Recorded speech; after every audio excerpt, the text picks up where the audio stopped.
A teenage girl killed her mom and invited friend to see the corpse. She will spend rest of her life behind bars. Have you ever seen a dead body? It's the chilling question then 14-year-old Carly Gregg asked her friend after she shot and killed her mother, high school teacher Ashley Smiley, inside their Mississippi home earlier this year. Carly told the friend to come over, claiming there was an emergency before revealing the horrifying situation, telling the friend, "My mom is in there." During the week-long murder trial, jurors heard how the teenager shot Smiley, 40, to death with a .357 Magnum on March 19 when they got home from Carly's school, Northwest Rankin High School. Where her mom was a math teacher, prosecutors told the court that the shooting was carried out because Smiley had discovered her daughter's secret life with drugs.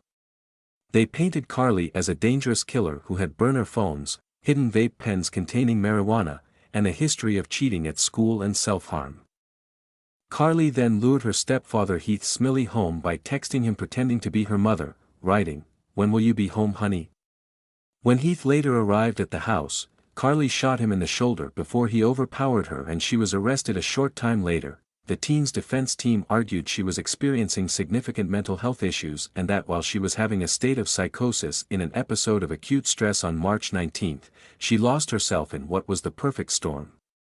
Harrowing video footage was played in court that appeared to show the teen hiding something behind her back just moments before walking to a back bedroom where the sounds of 3 apparent gunshots and her mother screaming could be heard.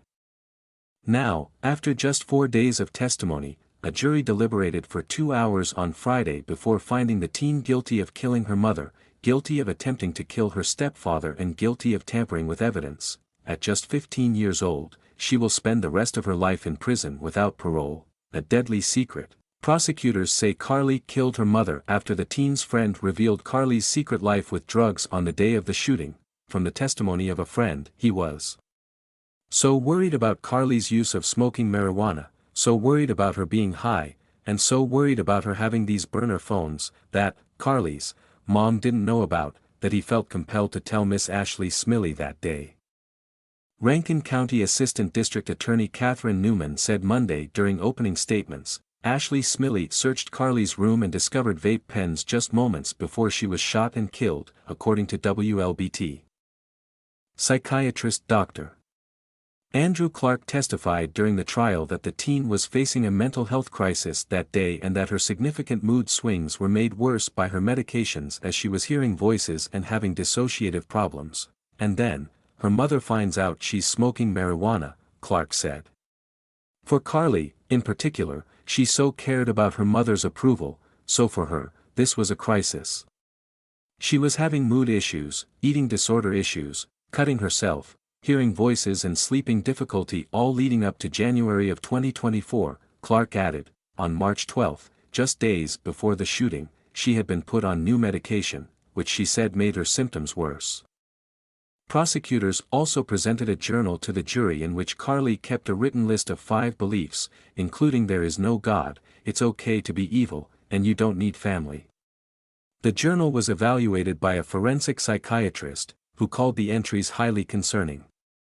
Her defense team argued that the journals paint a picture of a mentally unwell child who had repeatedly detailed just how much she was struggling. Harrowing new video shows moments before and after killing. Carly was captured on home surveillance footage walking around the house before allegedly firing 3 shots at Smiley, who died from a gunshot wound to the face, wearing a Nirvana t-shirt. The teen is seen wandering around the house and appears to be holding something behind her back. Later identified as a .357 Magnum handgun, as she positions herself facing the camera and then slides out of the room. After Carly disappears from view, 3 apparent gunshots and a woman's screams are heard. The teen returns to the kitchen seconds after the shooting, hiding the weapon behind her back as she slides onto a stool at the counter and grabs her mother's phone as her 2 dogs hovered near her. Prosecutors alleged during the trial that this is when Carly used her mother's phone to text her stepfather A. There's no doubt that Carly Madison Gregg is the one who killed her mom, Ashley Smiley, he told the court. There's no doubt that she attempted to kill Heath Smiley when she aimed the gun right at his head and shot and hit him in the shoulder. And there's no doubt that she's the one who hid the camera, thus tampering with evidence. We would ask that you go back there and find her guilty of all three because she was not insane at the time that this happened. She knew exactly what she was doing, and she knew the difference between right and wrong. However, the defense urged the jury to find her not guilty by reason of insanity. This was not a bad kid. This was not a kid who was enraged. This is not a kid who had hatred in her heart for her mother or her stepfather. In fact, it was the exact opposite. This was a kid who was experiencing significant mental health issues, defense attorney Bridget Todd told the court. The same mental health issues that ran in her family that we know are hereditary. This is a kid who was compliant with the medication she was put on. However, that medication, without them being able to tell beforehand, caused her symptoms to worsen, she continued. And while she was having a state of psychosis in an episode of acute stress on March 19, she lost herself in what was the perfect storm. Experts testified on Thursday and deemed Carly competent to stand trial and that she doesn't meet the state standard for insanity. However, this contradicted the testimony given Wednesday from a psychiatrist who said Carly didn't remember shooting her mother.